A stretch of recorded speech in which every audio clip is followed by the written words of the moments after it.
José Ramón Prado Bugallo, alias Sito Miñanco, tejió un imperio de cocaína que desafió a gobiernos, fiscales y policías durante más de 4 décadas. Comenzó como un humilde mariscador en Cambados, pero bajo esa apariencia escondía la mente fría y calculadora del narco más escurridizo que ha tenido España. Astuto, invisible, letal. Mientras otros caían, él siempre encontraba el modo de volver. Prisiones, redadas, sentencias millonarias, nada ha sido suficiente. Hoy, a sus 70 años, sigue en el centro del tablero. Porque esto no es solo la historia de un criminal, es la historia de un hombre al que llaman Sito Miñanco.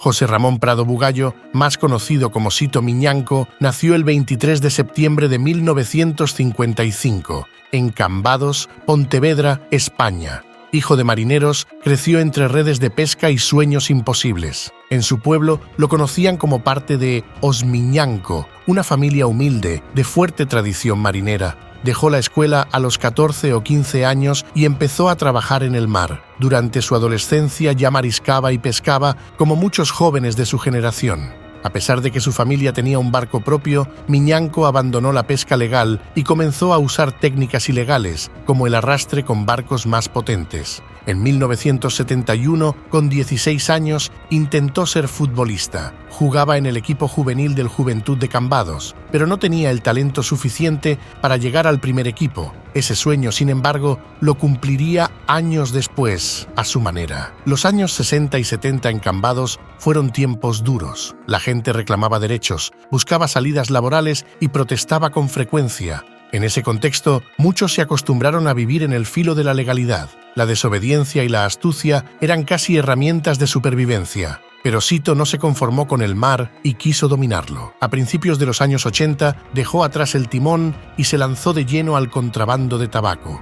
Poco después, el contrabando de tabaco pasó a ser considerado delito. Pero para entonces, Sito Miñanco ya era un experto de la ría, un hábil piloto de planeadoras y un técnico meticuloso que incluso construía sus propias embarcaciones en el astillero O Facho. Se unió a la ROS, una de las organizaciones más poderosas del momento. En 1983 fue detenido durante una operación de contrabando de tabaco rubio. Cumplió 6 meses en la prisión de Aparda y luego fue trasladado a Carabanchel, en Madrid, donde permaneció 2 meses más. Y fue allí, tras las rejas, donde su historia cambió para siempre. En prisión, Sito conectó con miembros del cartel de Medellín, entre ellos el poderoso Jorge Luis Ochoa. Ochoa era un empresario y ganadero colombiano, que también fue narcotraficante, fundador y miembro de alto nivel del cartel. De ese grupo también formaban parte Pablo Escobar, Gonzalo Rodríguez Gacha y Carlos Leder. Tras recuperar la libertad, Sito Miñanco no volvió al mismo mundo. Lo rediseñó a su manera, un cacique moderno con aspiraciones de Escobar. Miñanco sentía un apego especial por San Tomé, su barrio natal. No era violento a simple vista, era carismático, con don de gentes, buen trato con los niños y cercanía con los vecinos. Quienes lo conocían dicen que era un tipo inteligente, frío y calculador, pero no arrogante ni explosivo como otros capos. Le gustaba el fútbol y las carreras y soñaba con ser como Pablo Escobar. Admiraba su poder, su capacidad para financiar clubes de fútbol y su obsesión por los coches. En Galicia del 86, José Ramón Prado Bugallo compró el Juventud Cambados, el equipo de su pueblo. Bajo su liderazgo, el equipo vivió su época dorada y a una inyección económica logró 2 ascensos consecutivos. En 1989, mientras Escobar celebraba el título de la Copa Libertadores ganado por Atlético Nacional a 7.000 kilómetros, Sito Miñanco celebraba que su equipo, el Juventud de Cambados, ascendía a Segunda División B, el punto más alto de su historia. Ese año, el club jugó en el Santiago Bernabéu contra el filial del Real Madrid y algunos de sus jugadores incluso fueron probados por el club blanco. Sito vivió esa etapa con enorme orgullo. Decía que, si pudiera comprar a alguien, no compraría defensas, sino porteros, porque los partidos se ganan atrás. En esa época, el fútbol era su pasión y su fachada ideal.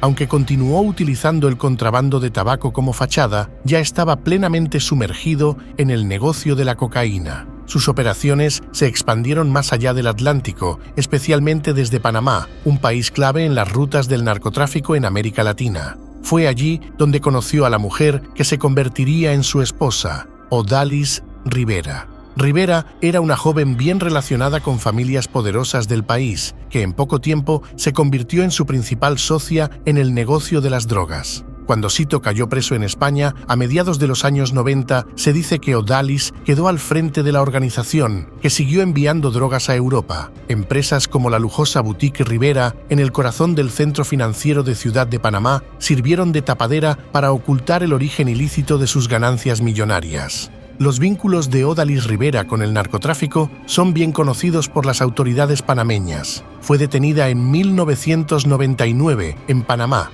por tráfico de drogas y condenada a 80 meses de cárcel. Salió de prisión en 2004 tras cumplir 2/3 partes de su condena. Las autoridades sospechan que, al salir de la cárcel, Rivera reorganizó la banda en Panamá con nuevos miembros expertos en el volcado de drogas. Restableció el contacto con su esposo en España a través de abogados y testaferros y comenzó a traficar con cargamentos robados a sus rivales. Panamá funcionaba como un gran depósito para cocaína y heroína enviada desde Colombia por medio de carteles colombianos y mexicanos, pero se dice que, para ese entonces, Sito y Odalis ya no tenían una buena relación. Mientras tanto, en Cambados, Sito tejía su imperio en la sombra y comenzaba a construir una imagen pública muy distinta. Para muchos en el pueblo, Sito era un héroe local, un empresario de éxito, un benefactor del deporte, un hombre hecho a sí mismo. Pero detrás de esa imagen amable se escondía un capo que movía toneladas de droga por mar, aire y tierra. Mientras la pelota rodaba en el estadio, los cargamentos de cocaína navegaban bajo la oscuridad del océano. El hombre que una vez fue contrabandista, ahora era uno de los narcos más poderosos de Europa, y todo sin levantar sospechas aún. El primer gran golpe llegó con la Operación Nécora, en junio de 1990. Bajo la dirección del juez Baltasar Garzón y el fiscal Javier Zaragoza, más de 350 agentes llegaron por sorpresa a la comarca de Osalnés, especialmente a Cambados y Vilagarcía, para detener a los contrabandistas que habían evolucionado en narcotraficantes. Sito Miñanco era una de las piezas clave del entramado gallego, pero logró evadir la redada inicial porque estaba en Panamá. Mientras tanto, su lugarteniente Danielito fue arrestado en Cambados. Durante los meses siguientes, las escuchas telefónicas y las pruebas recabadas apuntaban a una estructura con conexiones internacionales. Capos de Medellín, Cali y figuras como Juan Ramón Mata Ballesteros, Pablo Escobar y Fabio Ochoa Vázquez estaban vinculados a la red.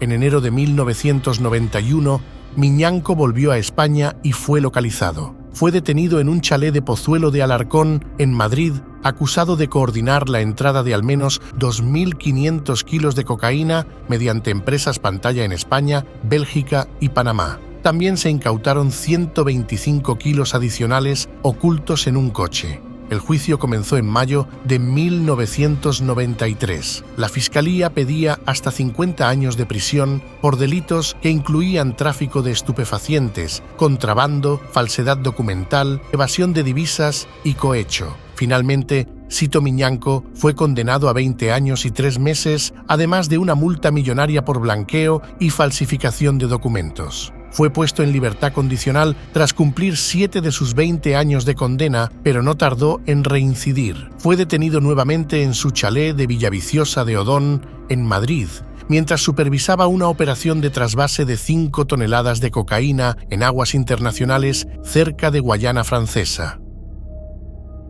Desde una pequeña base en Sudamérica, Sito Miñanco supervisaba personalmente una de las operaciones más ambiciosas de su red criminal: el traslado de un enorme cargamento de cocaína en alta mar, a casi 1000 millas náuticas de la costa de la Guayana Francesa. La estructura delictiva estaba perfectamente organizada y dividida en 2 bloques: uno español, dirigido por el propio Miñanco, y otro colombiano, con vínculos históricos con el desaparecido cartel de Medellín. El objetivo era claro: transportar varias toneladas de cocaína desde Sudamérica hasta las costas gallegas, utilizando barcos mercantes modificados y rutas poco vigiladas por las autoridades europeas. La conexión entre ambas facciones se produjo a través de un intermediario colombiano conocido en la documentación como Mauricio, quien actuaba como enlace entre los proveedores del narcotráfico sudamericano y los distribuidores en Europa. A través de él, entraron en escena agentes encubiertos y testigos protegidos de la DEA, que simularon formar parte del equipo logístico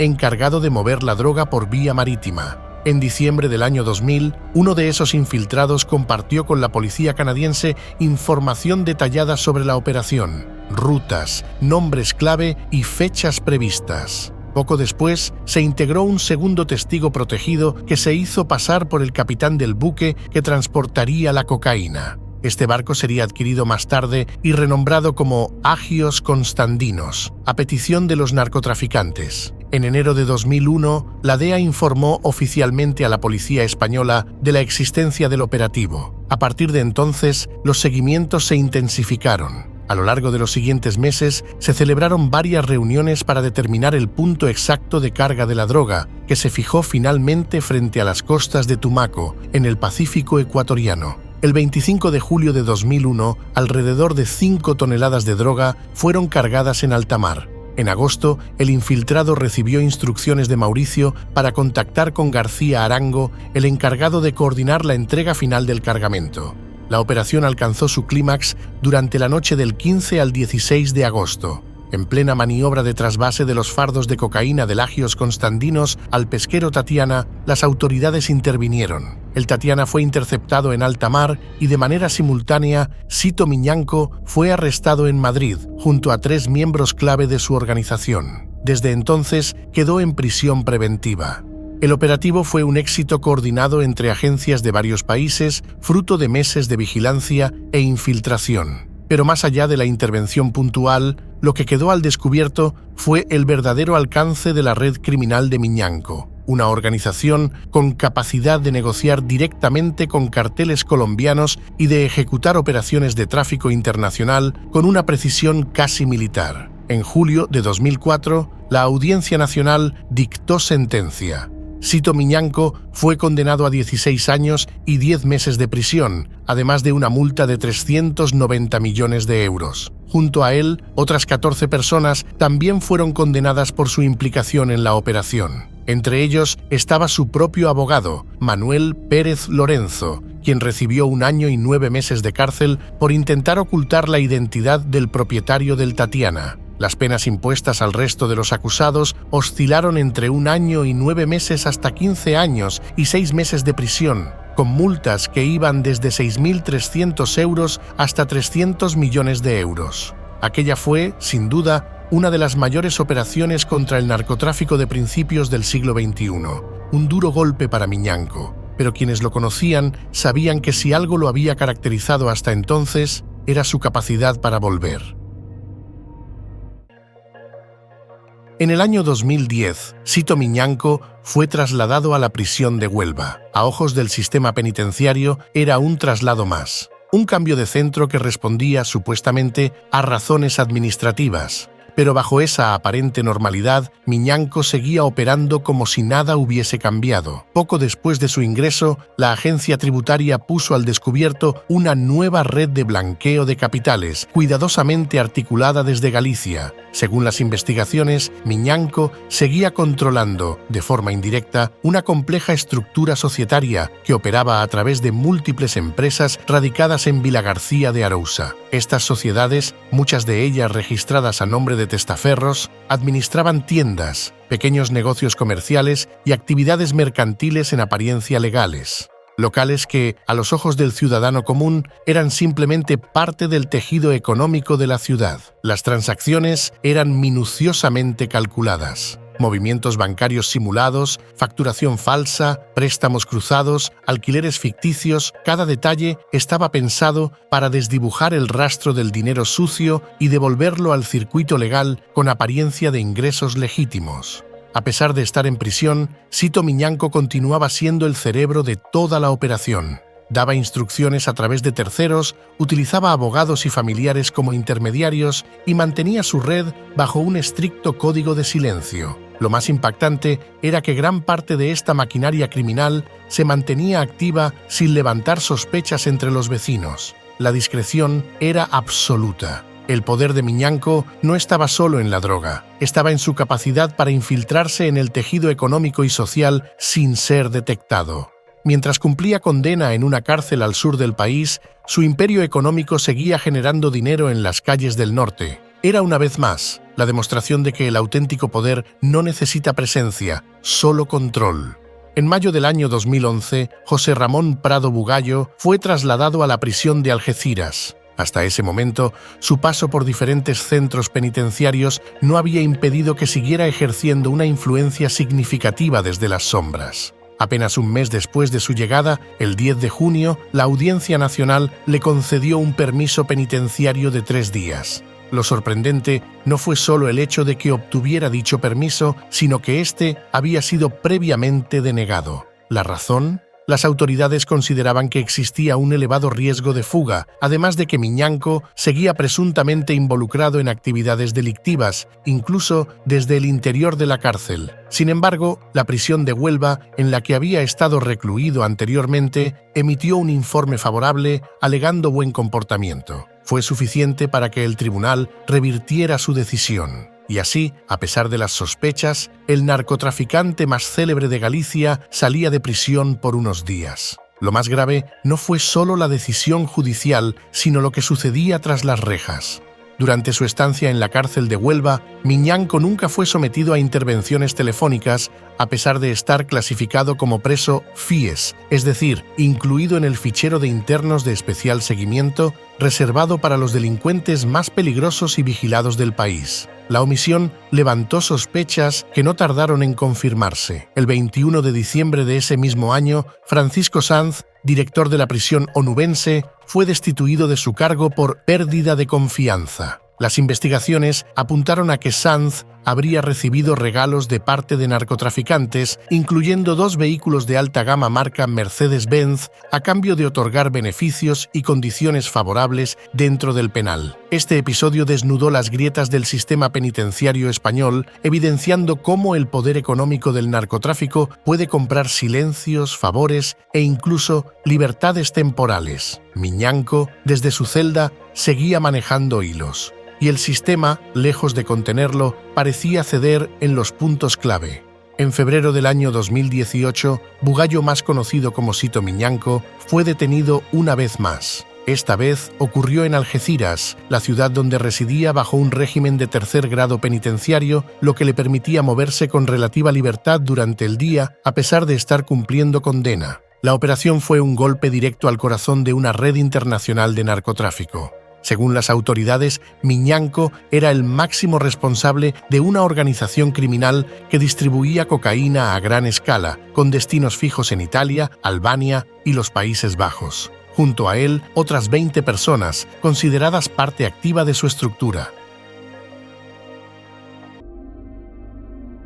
La presencia de María Rosa Pouso, su hermana Josefa y su hija Rosa María en el banquillo de los acusados saca del anonimato a la primera familia de José Ramón Prado Bugallo, que siempre quiso mantenerse al margen. María, primera esposa de Miñanco y madre de 2 de sus hijas, se convirtió en una pieza estratégica en el entramado legal de su exmarido. Tras su separación en el año 1982, asumió en 1987 la dirección de la inmobiliaria San Saturnino S.L., sociedad que fue investigada por el supuesto blanqueo de más de 10 millones de euros entre 1988 y 2007. Aunque revocó los poderes de Miñanco en 1989, la justicia determinó que él seguía controlando los movimientos desde la sombra. En 2019, María Rosa fue condenada a 4 años de prisión y 6 millones de euros de multa. Años más tarde, el Tribunal Supremo confirmó la sentencia, aunque la rebajó a 3 años y 6 meses de cárcel y 5 millones de euros de multa tras apreciar dilaciones indebidas. Su ingreso en prisión se hizo efectivo en junio de 2022. Una de las hijas del matrimonio, Rosa Prado Pouso, también fue condenada por el mismo delito de blanqueo. Según la Fiscalía, actuó como testaferro, ayudando a legitimar activos adquiridos con dinero ilícito. Fue procesada y sentenciada a 4 años de prisión y 6 millones de euros de multa, aunque el Tribunal Supremo redujo la pena a 3 años y 3 meses y la sanción a 4 millones de euros, también por dilaciones en el proceso. Su participación confirma cómo el legado del narcotráfico de Miñanco no se limitó a la actividad directa, sino que permeó el círculo íntimo, alcanzando incluso a la siguiente generación. Josefa Pouso Navazas, hermana de María Rosa y, por tanto, excuñada de Sito Miñanco, fue también procesada por blanqueo al figurar como titular de propiedades presuntamente adquiridas con fondos del narco. La Fiscalía la incluyó en el grupo que habría colaborado con Miñanco para ocultar su fortuna mediante compras inmobiliarias a nombre de terceros. Aunque fue condenada en primera instancia, el Tribunal Supremo la absolvió en abril de 2021, al considerar que existían dudas razonables sobre su implicación directa y que la prueba presentada no permitía una condena firme. Desde los años 80, José Alberto Aguín Magdalena, conocido como el Rubio de Ayos, fue uno de los colaboradores más cercanos de Sito Miñanco. En 1988 fundaron juntos la sociedad Holba S.L., con la que adquirieron terrenos estratégicos frente a la playa de Montalvo, en Sanxenxo. Aunque la sociedad tenía apariencia legal, fue investigada por encubrir operaciones de blanqueo a través de proyectos inmobiliarios. Aguín fue condenado por receptación tras la Operación Nécora con una pena que pasó de 4 a 9 años y que posteriormente fue reducida por el Tribunal Constitucional. Más adelante, volvió a ser acusado en el caso de Pontevedra, donde la Fiscalía solicitó 6 años de prisión por su papel en el sistema de ocultamiento de capitales ilícitos. La historia de Sito Miñanco no es solo la del narco invisible que dominó el Atlántico con astucia y violencia. También es la de una estructura de confianza sostenida por sus vínculos familiares y empresariales que le permitió mantenerse a salvo durante décadas. Su esposa, su hija, su cuñada y su socio no fueron simples figuras de su entorno. Fueron engranajes con distintos grados de implicación en un sistema que se movía al margen de la ley, pero con apariencia de legalidad. Pero lo más sorprendente surgió durante el registro realizado por la Policía Nacional en su domicilio. Los agentes encontraron un dossier plastificado que contenía el guión completo de la serie Fariña, producida por Antena 3, una producción basada en el narcotráfico gallego y en personajes como él. Lo tenía en su poder antes incluso de que la serie fuera emitida al público. Era como si Sito Miñanco estuviera anticipándose a su retrato en la cultura popular, como si quisiera leer su leyenda antes de verla contada en televisión. Semanas más tarde, Miñanco volvió a aparecer en los informes del centro penitenciario por otro hecho insólito. Intentó introducir 6.000 euros en efectivo dentro de la cárcel. Según los informes, su objetivo era claro: marcar territorio y dejar claro su estatus ante el resto de los internos. No importaba cuántas veces fuera detenido ni cuántas condenas acumulase. Dentro o fuera, Sito Miñanco siempre encontraba la manera de dejar claro quién era. A los 70 años, José Ramón Prado Bugallo, más conocido como Sito Miñanco, no ha colgado las redes ni dejado el timón. Mientras algunos lo recuerdan como el narco que dominó Galicia en los años 80, otros lo señalan como el hombre que nunca se retiró realmente. Y en el año 2025, su nombre vuelve a hacer temblar los juzgados. El juicio por la Operación Mito, una de las investigaciones antidroga más ambiciosas de la última década, acaba de concluir. Después de 32 sesiones, repartidas en 4 meses intensos, se cerró el plenario contra Miñanco y más de 50 acusados. La acusación: intentar introducir más de 4.000 kilos de cocaína en Europa a través de una red que, según la Fiscalía, él mismo dirigía desde las sombras. Países Bajos, Italia, Albania y España. Una estructura de alcance internacional que, según los fiscales, tenía una cabeza clara: Sito Miñanco. Por eso, el Ministerio Público no se anda con rodeos. Pide para él 31 años y medio de cárcel y una multa cercana a los 950 millones de euros por tráfico de drogas, blanqueo de capitales y falsificación de documentos. Pero el proceso no fue sencillo. Desde el inicio del juicio, en noviembre de 2024, la Audiencia Nacional se convirtió en otro campo de batalla. La defensa de Miñanco denunció escuchas ilegales, infiltraciones con cobertura dudosa y errores fundamentales en los informes policiales. En enero de 2025, el narco gallego lanzó su primera carta. Se negó a declarar. Alegó que el procedimiento estaba plagado de irregularidades. El juicio quedó suspendido temporalmente, sumido en la incertidumbre. Cuando se reanudó, meses después, Miñanco tomó la palabra ante los jueces y soltó una frase que heló la sala. «Quieren condenarme porque me llamo Sito Miñanco, aunque sepan que no pueden probar nada». La acusación se mantuvo firme. Según la Fiscalía, el acusado había hecho del narcotráfico su modo de vida de manera estable y continua, sin mostrar jamás voluntad alguna de rehabilitación o reinserción. Incluso su abogado, Gonzalo Boye, está en la mira. La Fiscalía pide para él 9 años y medio de prisión por presunto blanqueo de capitales. Dicen que Miñanco aún conserva la sangre fría, que desde su celda sigue teniendo el respeto de quienes saben que nunca traicionó a nadie. Porque aunque parezca ficción, Sito Miñanco sigue siendo realidad. Y en 2025, la historia aún no ha terminado. Si te ha gustado la impactante historia de José Ramón Prado Bugallo, más conocido como Sito Miñanco, entonces no deberías perderte la gran maratón de asesinos de la mafia, 4 bestias del bajo mundo. El video con su historia lo tienes justo ahora en pantalla.